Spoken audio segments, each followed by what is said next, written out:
So weekend na naman, linggo ngayon, and nandito naman tayo sa isang market malapit sa beach. So 40 minutes drive siya from Brisbane CBD, nandito sa Moreton Bay area.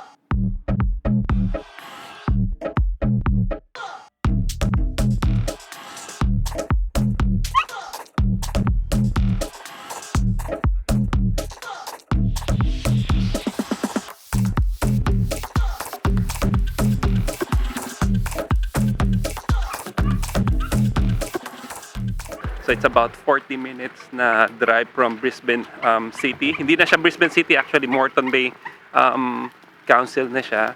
And there's a little bit of history in here. Dito nagsimula yung settlement ng Brisbane. Mamaya kakwento ko sa inyo.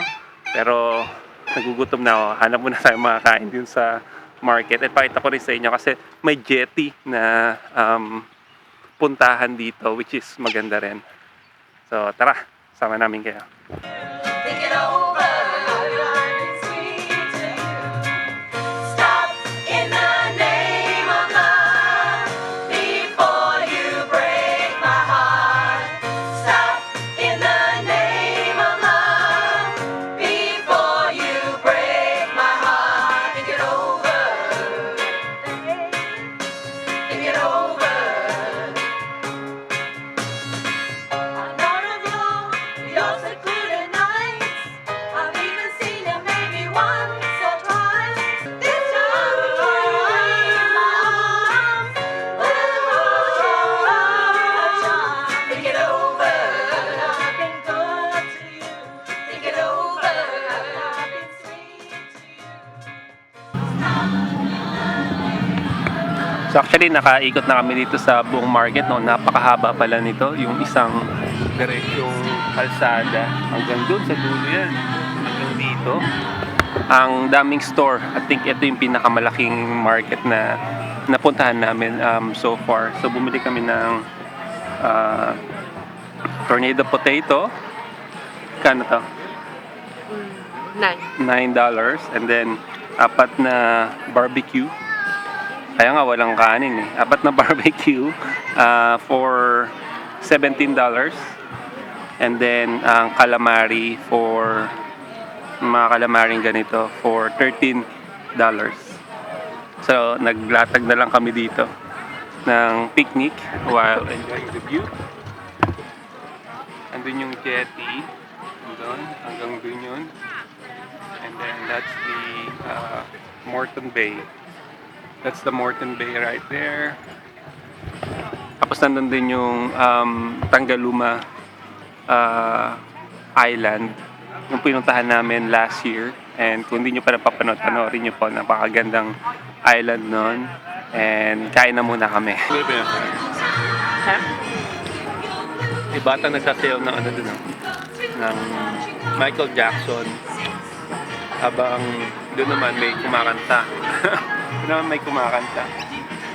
So, hanggang ano siya, hanggang 2 PM na. So, nag-start yung market ng 8 AM.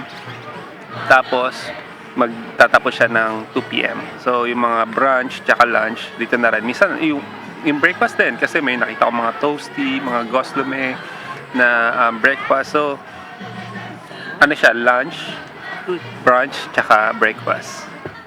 So sinasabi ko sa inyo kanina na may a bit of history dito kasi noong 1823, so ilang hundred of years na yung nakalipas. Alam nyo naman po siguro, kung hindi nyo alam, ang Australia is nag-start as a penal colony ng Great Britain tsaka Ireland. So yung mga convicts pinadala dito para mamuhay sila in isolation with their family, and pati syempre yung mga guards dun sa sa colony, general, etc. Pinapunta sila dito.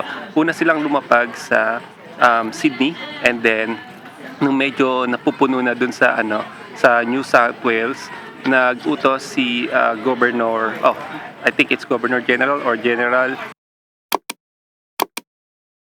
na maghanap ng iba pang lugar dito sa Australia kung saan pwede pa magtayo or mag-expand yung penal colony. And from Sydney, dito unang lumapag yung si Oxley.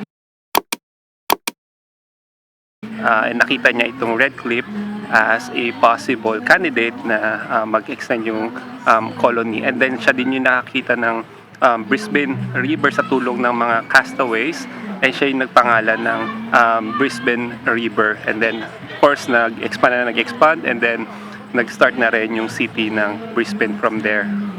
See, starting from I think 16 convicts yata, tsaka ilang guards lang yung nandun. And then lumaki na talaga ng lumaki kasi syempre yung family ng convicts nagkaanak, mga migrate din dito, so kaya naging developed country ang Australia.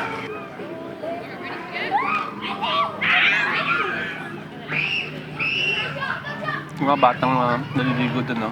Kasi beach siya eh. Ganda dito ng beach. Ulitin ko, may mga batang naliligo dun, no? Kasi beach siya eh. Katabi siya ng beach. Sayang lang walang pwedeng i-off-leash yung aso sa beach. Pero I think within this stretch meron. Pero hindi pa namin alam kung saan. So, let's see. Baka na lang, papuntahin ko na lang si Papi dun sa beach na nakalish. Tapos muna tayo dun sa jetty. Dun sa jetty, sa dulo nun, may maraming mga nagtatalunan na bata. And isang bata na tumalon doon, si Hana. So yun yung jetty na sinasabi ko. Tapos ito yung beach. Batang naliligo. Huwag na natin i-focus hanggang doon. Actually, may stretch siya hanggang dun sa dulo. Hanggang doon. So dito nag-start yung penal colony dito sa Queensland. And then parang ang nangyari yata, nag-transfer sila sa Brisbane kasi medyo maputik daw dito sa Red Cliff area. So at dahil nga history itong sinasabi ko, no, kailangan kong i-fact check lahat ng mga sinasabi ko, at least kung tama yung naalala ko. So majority tama naman. So pagbalik ni John Oxley sa New South Wales para i-report kung ano yung mga nakita niya dito sa Queensland, September 1824, so the following year, pinabalik na sila dito. So kasama niya na si Henry Miller ng 14th Regiment para i-lead yung expansion ng colony dito sa Queensland. May kasama din siyang isang botanist, so eksperto sa halaman. Siyempre kasama si John Oxley kasi siya magtuturo kung nasaan, di ba? And then may 14 soldiers and 29 convicts silang kasama. May kasama din silang isang surgeon tsaka isang storekeeper para i-start talaga yung colony. So pagdating nila sa Red Cliff, mga ilang araw lang nagstay doon si John Oxley, and then pumunta na ulit siya sa Brisbane River para i-further explore yung mga areas surrounding Brisbane River. So ayun lang, balik na tayo doon ulit. Dun. So yun yung history.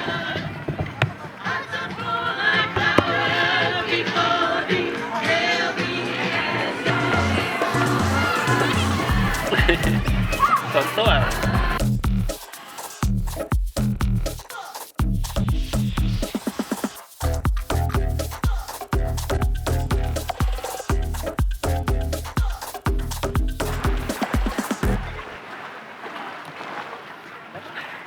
Maraming lumot yung dito banda, pero doon medyo malinis.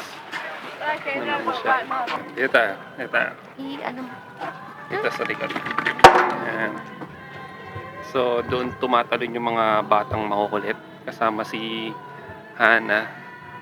I think may video yata ako nun eh. Tapos, pakita ko sa inyo. Or baka dito yata sila tumalon. Yan. Yan dyan.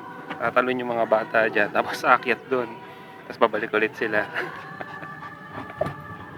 Wala ding takot tong si Hana eh. Pero sa bagay, kasi ako nung mga 13 years old ako eh, malapit yung Laguna de Bay dun sa tinitira namin sa Tunasan, sa Muntinlupa. Nanghuli kami ng tulya. So lumulusong kami dun sa Laguna de Bay. Tapos maninisid kami ng tulya. Alam ni yata ni Mama yun eh, pero si Papa hindi ko alam. Yun. Pero doon lang naman kami sa mababaw. So safe naman siya. Kung makikita nyo, nandun yung Brisbane, yung port. May mga doon.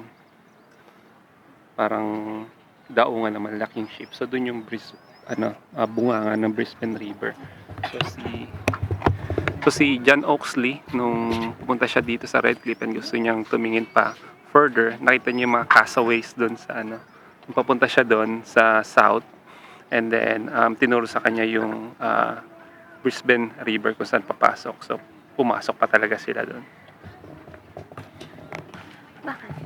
Uwi na tayo? So uwian na muna. At naiwan doon si Hana sa bahay. Ayaw niya sumama. Tulog-tulog pa eh. Gumimik kasi kagabi yan. May birthday yung kaklasmate niya. So nagpunta sila sa mall. Doon sila kumain.